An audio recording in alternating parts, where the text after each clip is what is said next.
Welcome back to The Explainer. So, what if I told you the difference between a blurry, frustrating photo and a crisp, museum-quality archive is literally just a quick trip to the hardware store? It's true.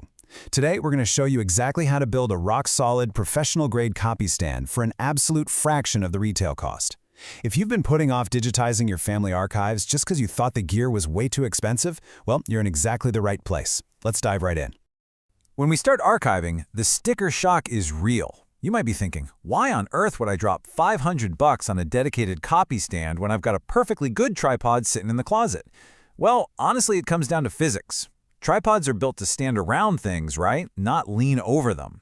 When you try to force a tripod to shoot straight down, getting it perfectly level is a nightmare. And worse, it introduces this incredibly frustrating thing we call microshake. Trying to balance a heavy camera out over a center column, it just leads to blurry captures, which totally defeats the whole purpose of high-res archiving. Okay, so here's our quick roadmap. We're hitting the copy stand dilemma, our $65 DIY solution, the hardware shopping list, a step-by-step assembly, and finally, my absolute favorite, the magic mirror trick.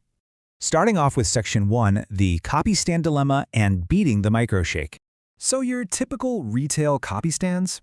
They offer okay stability, mostly because they rely on lightweight aluminum, but they're going to set you back anywhere from $280 to well over $500. No thanks. Our do-it-yourself pipe and flange rig completely flips the script. For about $65, you get massive mechanical stability using heavy galvanized steel and thick wood. In this world, weight literally equals vibration dampening. Plus, it gives you totally customizable height based on the pipe you pick. So you aren't just saving cash, you're actually building a superior, heavy-duty setup that is absolutely vital for batch digitizing hundreds of photos without that blur-inducing microshake. Moving right along to Sections 2 and 3, the $65 solution and your hardware shopping list. Here are the 5 exact things you'll need to grab. First up, a heavy 16 by 20-inch plywood or MDF base. Durability and rigidity are key here. Second, a 1-inch diameter galvanized steel pipe. You'll want it cut to about 24 to 30 inches, depending on your macro lens. Third, grab a matching 1-inch steel floor flange. Fourth, a Manfrotto super clamp, or really any sturdy, generic crab clamp will do the trick. And fifth, just some basic small screws and felt pads. The best part of this whole thing, that super clamp is the only specialty photography item on the entire list. Everything else is just standard, cheap DIY hardware. All right, Section 4, step-by-step assembly. Let's build this thing.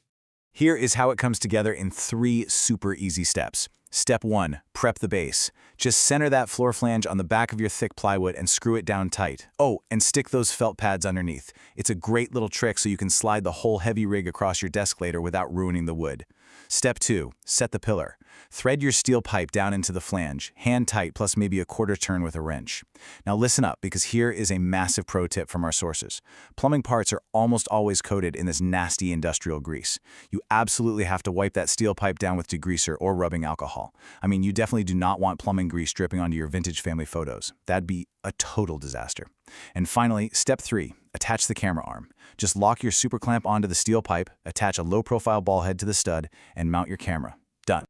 And your end goal is this brilliantly clean, secure, deliberate setup. You've now got a fixed, perfectly vertical camera pointing straight down at a leveled stage. This completely eliminates all that setup friction you get fighting with a tripod. You have a permanent, rock-solid workspace now. You can just get in the zone, focus on the archiving, easily pass prints under the lens, and capture your media with absolute, repeatable precision. It's a real game changer.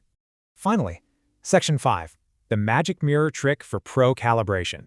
Look, building the rig is really only half the battle, because if your camera sensor isn't perfectly parallel to your baseboard, well, you're going to have a bad time.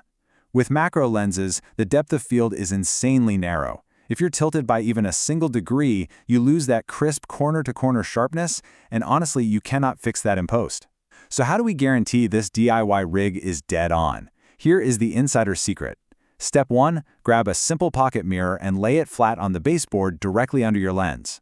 Step 2, look through your viewfinder or screen grid. Step 3, simply adjust your ball head until the reflection of your camera lens is perfectly squarely centered right in your frame. Step 4, lock it down tight. Boom, you've achieved perfect parallel alignment. It's such a beautifully simple trick, but it absolutely guarantees distortion-free, museum-quality captures every single time. I want to take a second to highlight an incredibly powerful quote from our source material here. You are the steward of your own history. And that really hits the nail on the head, doesn't it? Preserving your family's legacy doesn't mean you need a $50,000 institutional lab setup.